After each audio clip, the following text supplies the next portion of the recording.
Welcome back to part 6 of building a tiny house under 5,000. In the past video you saw we dig 12 holes, and in this video we are going to fill them in and make the proper foundation. At the start of the clips you saw we got a pile of wood, and that's going to be the all bottom floor. So that's going to be the floor framing and the framing that goes on top of the foundation, and that costed 500 euros and 5 euros. So 505. So let's add that to the cost of the tiny house. That's the real big first expense of the house. First, let's get started and cut these 10 by 10s to the 4 meters of length. That's the size of our tiny house in the short way.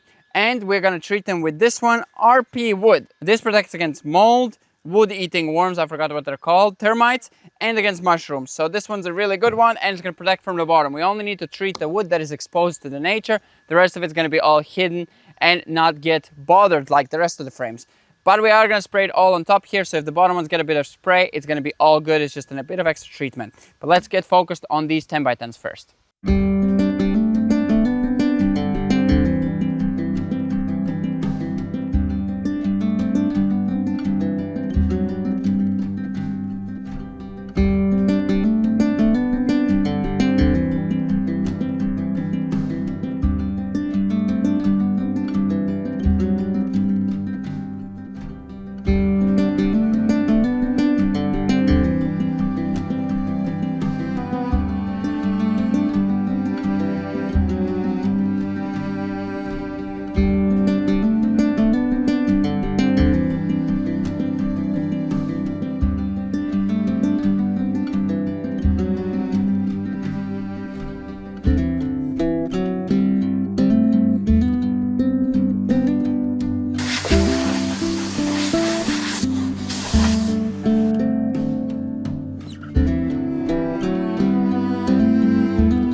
So we have cut all 12 pipes for each hole, but since we made the hole a lot bigger, we had to make some little stickies that are gonna actually go on the sides. They're gonna hold these pipes from falling in because the pipe is 20 and the hole is 20.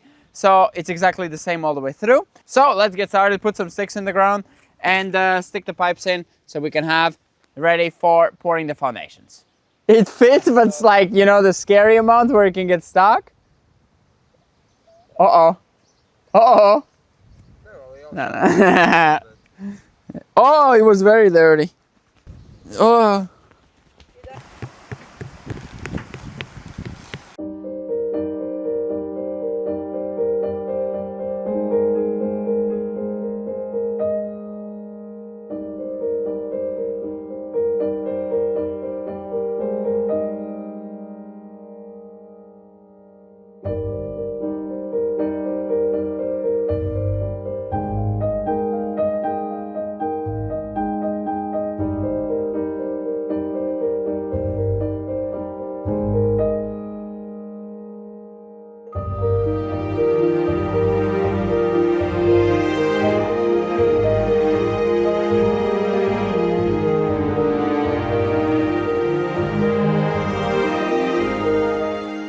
So as you can see, we have put in all the pipes that are going to support the cement, and now we have to attach the brackets to the 10 by 10s and then level it all out here. We have to pretty much make the floor bottom level exactly, and then only we can pour cement.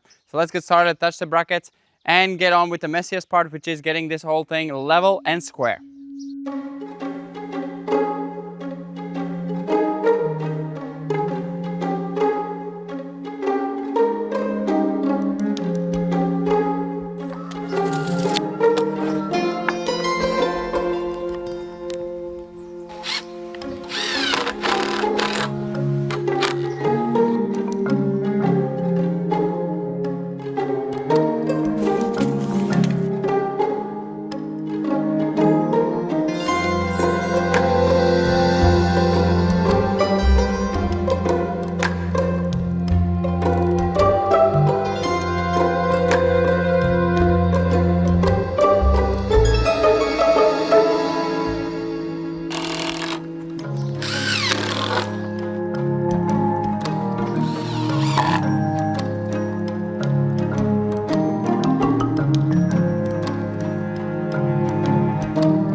So we have gotten halfway. We have put 3 out of the 6 beams, but we are running into a bit of a problem since it's kind of mismatching levels. We realized we might just put the floor joists already on, at least on the 2 ends, that are gonna maybe like tie them all together also to make perfect gaps. And also to make a level much easier. So I think that's going to make our life a bit easier and make them more stronger all in one kind of, and not moving so much. So let's try to do that. Also, whenever we're pouring the concrete in, we can knock them out of place and ruin the whole work. And also they can move after as well, I think. So let's get the floor joists and put 2 on the ends. And then we're going to do the rest of the 3 the same way with floor joists. Let's get started. I'm out of breath just by talking.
That's like really good almost.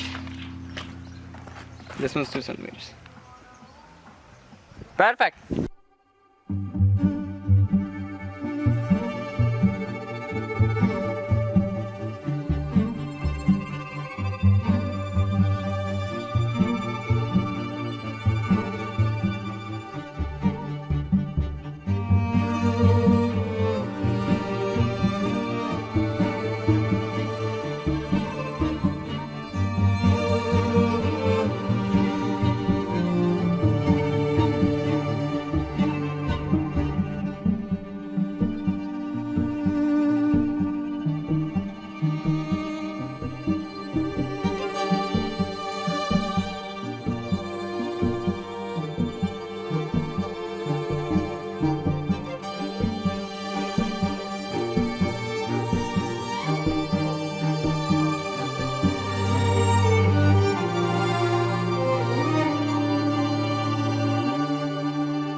So as you can see, we have finished the bottom frame and it's all leveled. It's perfect level. And now we are ready to pour in the concrete.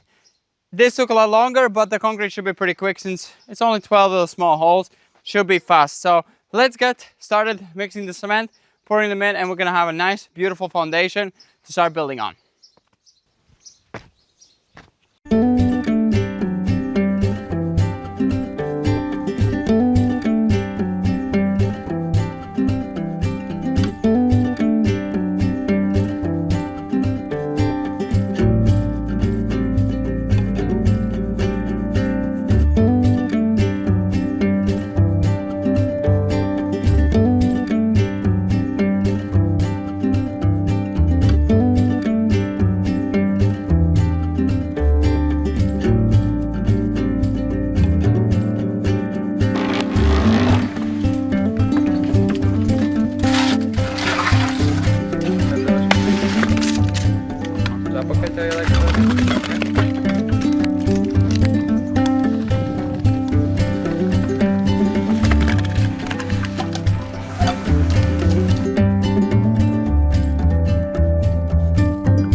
Yep.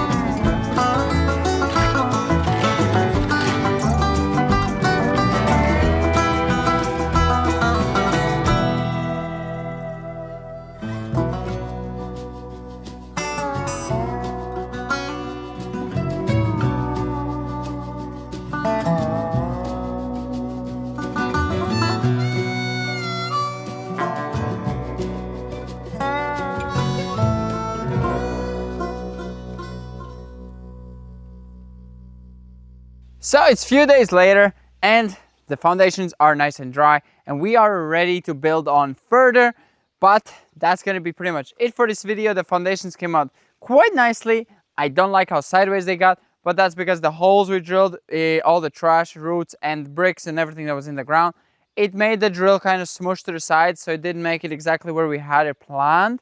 So the metal didn't really align correctly. That kind of gave this leaned look. We could have left them straight, but we wanted more concrete around the metal. And of course, at the very bottom is still a giant concrete pad, and the rebar is surrounded by it. So I think it's going to be perfectly fine. I don't think that affects the structure at all. And there's all, of course, 12 of them. So I think that's going to be a good amount of support. We have been very busy a few days because we've been buying all the supplies that we need to build this whole thing. And let us know if you want to see a shopping haul of all the things we have bought so far and the cost reveal of all those items as well, and add up to get how much have we spent already. But I hope you enjoyed this video. I hope you're excited for what's coming, and gonna see you in the next one. Make sure you subscribe not to miss any of it. Bye bye.